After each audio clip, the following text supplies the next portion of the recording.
Bienvenido, Laura Alonso, buenos días, ¿cómo estás? ¿Qué tal, Sami? Otro domingo aquí compartiendo, un placer. Muy bien, contanos qué nos traes para hoy.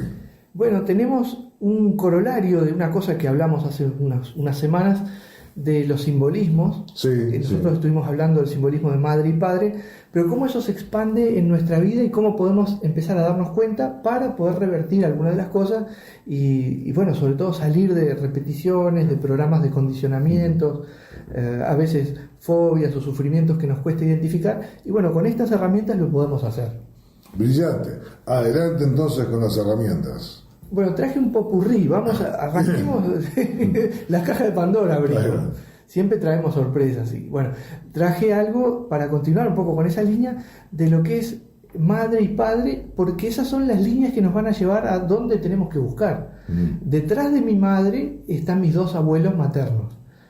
Detrás de esos dos abuelos están los 4 bisabuelos maternos.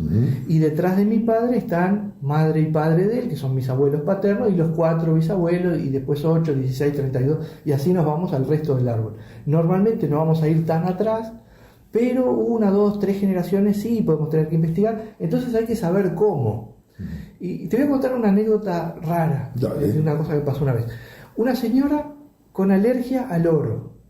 Las cadenitas de oro, pulseritas de oro, cosas que supongo que para el esposo y el resto de la familia era algo bueno. Sí, sí.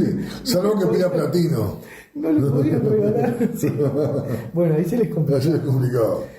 ¿Y qué tenemos acá? Una cuestión rara. Si tú consultas esto con un alergista, sabe que es posible, pero hay una contradicción técnica. El oro es un metal noble, por lo tanto es un elemento químico que tiende a no reaccionar con sustancias comunes.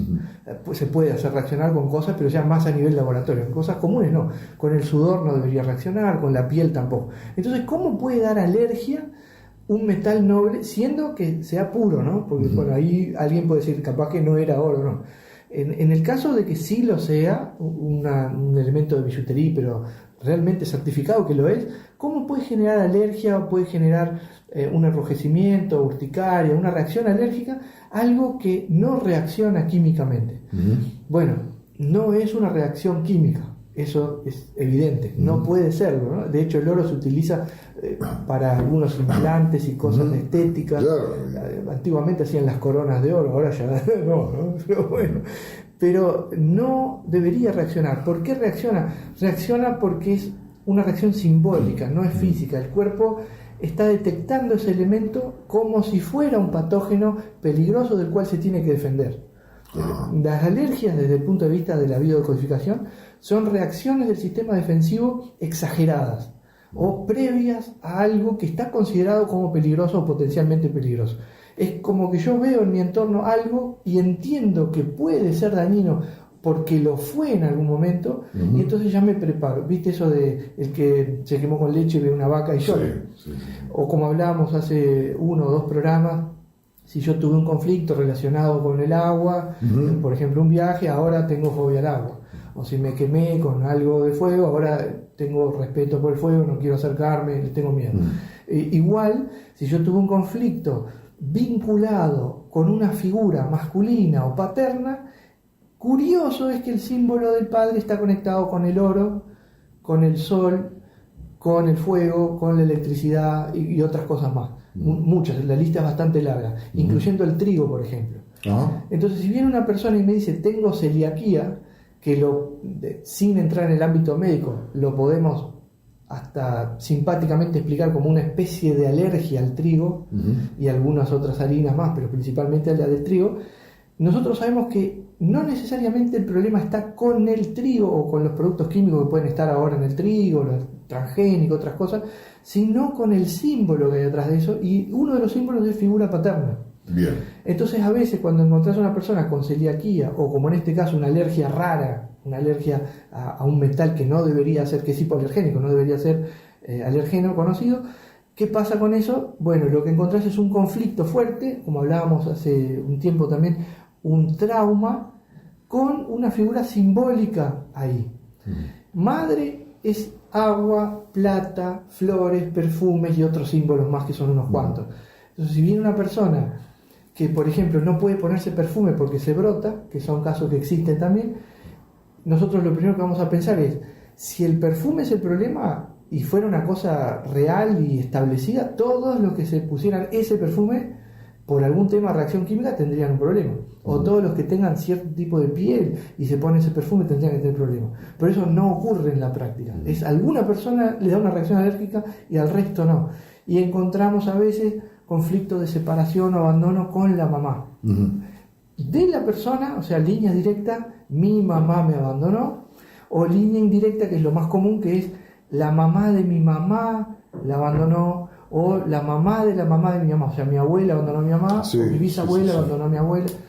Y mirá qué interesante, esto es una locura, ¿no? Pero cuando yo digo abandono, y la mayoría de las personas vamos a pensar en un abandono directo, es decir, me dejó un expósito, me dejaron en la puerta de una iglesia, o de una sinagoga, o de una mezquita, o en una casa de salud, no sé, dejaron en abandonado. Para un niño, la muerte de un padre es vivida como abandono. Entonces, si una mamá tuvo a su bebé, no lo abandonó, lo quería, lo amaba, lo cuidaba, pero con 4 años falleció. Eso le pasó a mi abuela, así que es un caso que conozco súper bien.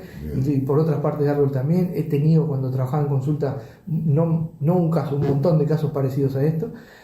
La mamá tuvo el bebé, lo cuidaba, lo amaba, todo, pero con 4 años del bebé, la mamá fallece. Tiene una enfermedad X cualquiera, podemos estar hablando de 50 años atrás, 100 años atrás, 200 años atrás, 4 o 5 generaciones. Por lo tanto, la medicina tampoco estaba tan avanzada. Había gente que moría por una diabetes, o moría por hipertensión, que ahora sería tratado sin ningún problema. Y bueno, ese niño, ese infante, vive el fallecimiento, la pérdida de su progenitor como un abandono. Su mente lo procesa de esa manera. Entonces el conflicto que va a ser es un conflicto de abandono. 2 generaciones después pueden pasar 5 o 6 escenarios, más o menos. Uno es que no pase nada. Hay gente que lo digiere, lo procesa emocionalmente de una manera y no somatiza nada, no le pasa nada, no programa nada. Va a haber gente que va a hacer una alergia, en ese caso sería más bien a la plata, que es el símbolo de madre, padre oro, madre plata.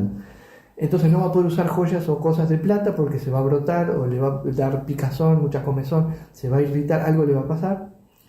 Va a haber gente que puede desarrollar un conflicto con los lácteos, que también es figura materna, intolerancia a la lactosa, ahora está bastante, hay mucha gente que... O puede tener, por ejemplo, sobrepeso u obesidad, que es otra reposición de un conflicto de abandono materno. ¿Por qué el conflicto con los lácteos? Bueno, porque nosotros, nuestras primeras comidas, si estuvo todo bien, fueron leche materna. Que de ahí venían anticuerpos, venían nutrientes, venían un montón de cosas. Eso pudo haber sucedido bien, más o menos, o mal, o no sucedido, ¿no? Puede haber un niño que no tuvo acceso directamente a amamantarse, pudo haber uno que tuvo acceso intermitente, o insuficiente, o interrumpido, o la mamá de duelo, como sea. Uno que se amamantó bien, o que fue perfectamente saciado de eso y está sin ningún conflicto. Pero lo normal es que tengamos alguna variación ahí, entonces aparecen. Y en estos símbolos curiosos, fíjate cómo se enmascara, porque viene alguien a consultar, por ejemplo, por una alergia, justamente una alergia rara, que el alergista le va a decir, mire, bueno, no use nada de oro y ya está, pero no, es un paliativo, pero no hay cura. Y nosotros desde este ángulo podemos decir, no sé si lo llamaría cura, pero lo llamaría solución. Ok, si a usted el oro le hace mal, no use cosas de oro. Si a usted la plata le hace mal, no use cosas de plata. Pero vamos a encontrar por qué pasa esto, para que a lo mejor, si toma conciencia, lo pueda desarticular y entonces no sea un impedimento. Aparte de esto de la alergia, es una alarma de otras tantas cosas que están pasando. ¿No? Y bueno, al curar eso, si se quiere, o al resolverlo, de rebote va a resolver otras cosas. Exacto, sí. Y una cosa, mira, que está bueno el comentario porque me hace acordar para decir esto. Si yo lo resuelvo, eso no se transmite más en la genealogía. Y esto es algo que mucha gente no sabe o que cuesta entender más. No se transmite a hijos futuros, que eso es fácil de entender, ya un conflicto resuelto sale de la programación inconsciente, no va a reproducirse cuando yo tenga hijos, si es que tengo, pero también cae si ya tengo hijos, y aunque sean grandes y aunque tengan nietos. Cae, mirá qué loco esto, ¿no?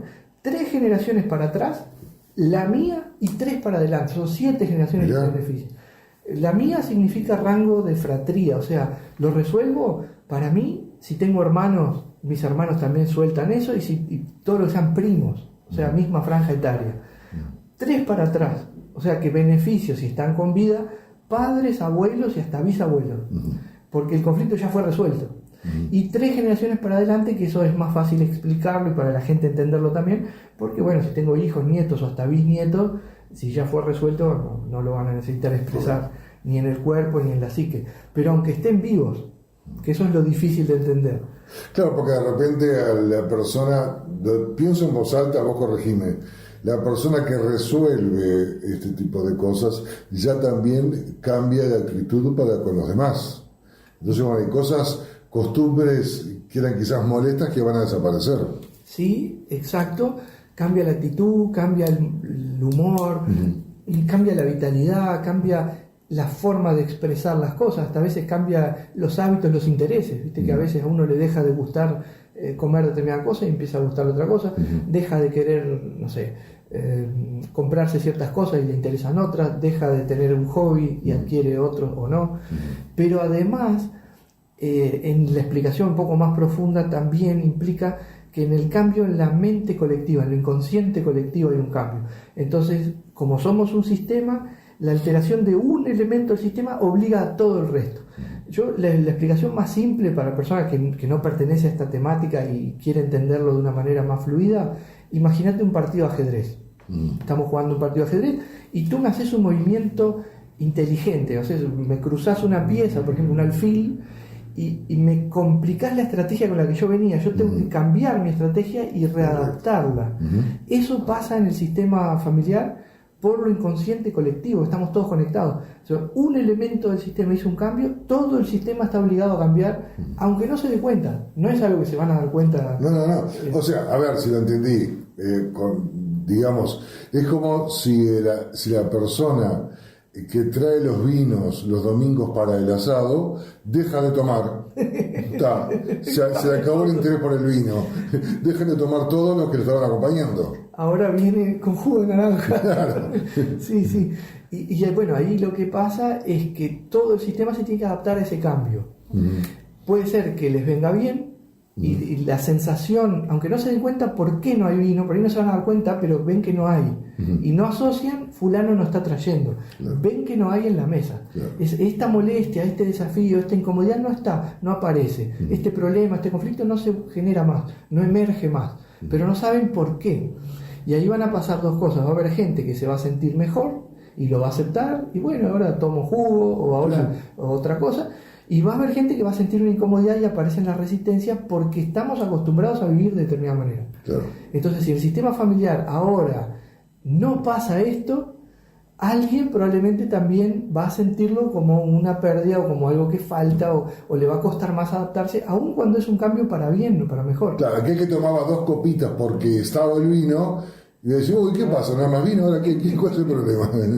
Claro, ahora, bueno, o tiene que traerse su propio... O ya prever de traerse su vino, ya le cambió todo. O alguien más del sistema familiar se va a hacer cargo de eso y lo va a manifestar de alguna manera. Ahora, fíjate con qué cosa tan trivial podemos notarlo, ¿no? Sí, pero ahí tenés una cosa muy loca que también en consulta se ve, que es cuando una persona sana algo, cualquier cosa, algo comportamental o algo biológico, a veces el sistema se resiste a aceptar porque la persona cambia. Cambia mucho. Claro, sí. Y a veces el sistema empieza a comportarse de una manera diferente y genera ciertas rispideces. No, bueno, volvemos al traidor del vino, que capaz que era también el que traía la guitarra y contaba los chistes. Sí, y ahora sí el vino no está tan incentivado para hacer. Por ahí te canta alguna, pero para complacer a la barra, pero no. Le falta la inspiración. Exacto. Sí, o ya no quiere tocar. Ya no quiere tocar, se cansó. Por ahí viene, trae su guitarra. No tengo ganas de cantar, quiero charlar. Y si no, pero ¿cómo no vas a cantar? Si vos sos el que canta siempre, ¿cómo? Claro. Ese hueco que deja, el sistema lo tiene que absorber, si está sano, si lo puede acompañar, y si no, lo empieza a rechazar. Entonces muchas veces pasa, gente que, por ejemplo, entra en un sistema de funcionamiento particular, ponele, por un tiempo está en silla de ruedas, Porque, bueno, está curando alguna cosa compleja de columna, no sé, algo. Y se acostumbran que la tía tal hay que acompañarla, hay que irla a buscar, hay que tener paciencia, va más despacio, hay que volver accesibles a algunos lugares que a lo mejor no lo eran. Dentro de 6 meses, pues no sé qué dolencia pudo haber sido, pero ya se retiraron los elementos de ayuda, ya la columna se acomodó, soldaron los huesos que tenían que soldar, no sé, se resolvió el problema. Empieza a caminar. Pero ahora hay un montón de gente que estaba ocupada de acompañarla, de ayudar, que había encontrado un motivo de acercamiento, que le había cambiado su dinámica de vida y que ahora de nuevo vuelve a cambiar. Y no siempre es fácil volver a aceptar otra vez un cambio o perder un lugar de protagonismo. Ahora ya no la necesita más. Exacto. Claro. Dijiste la palabra clave. Y ahí pierde un poquito, bueno, ¿y ahora qué hago, no? Claro. O si no, la persona que lo necesitaba, lo llamaba todas las mañanas para coordinar los movimientos, ahora me lo llama, claro, ahora como no me precisa, no me llama. Y sí, y es así, no jorobes más. Y ya está, no te precisa, van a hablar cuando tengan que hablar, pero bueno, no te va a llamar todas las mañanas de vuelta. Y lo que acabamos de nombrar es lo que a veces hace que en el ámbito terapéutico determinada dolencia, enfermedad o mecanismo, aun cuando genera dolor o impedimentos, no se logre desbloquear, por lo menos no fácil o rápidamente. Es que ese mecanismo no solo perjudica, sino que también beneficia de una manera sutil, solapada. Entonces el trabajo terapéutico no es solamente mirar el síntoma, sino mirar en qué sirve esto, en qué está sostenido, qué está conteniendo, porque a veces ayuda. Hay personas a las que a veces esa silla de rueda les trajo todo el amor, el afecto, el interés que no tenían, que ya habían perdido, o hace que los vengan a ver. Si venían una vez por semana, ahora vienen 3. Si le daban 10 minutos de atención por teléfono cada tanto a ver cómo está, ahora es media hora todos los días. Exacto. Entonces la silla no es solo la silla por la columna, o por la cadera, o por lo que sea, o por la rodilla operada, o por el tobillo que se esguinzó. Esa muleta, esa silla, esa férula esconde amor. Es muy difícil salir de ahí. Exacto, cuando cambia de vuelta, cambian todas las rutinas para lo que era antes y bueno, ¿y ahora qué pasa? Bueno, sí. Es cierto, la verdad que nos dejas pensando, como siempre, Lauro. Nos despedimos por hoy, hasta el próximo domingo. Sí, un placer.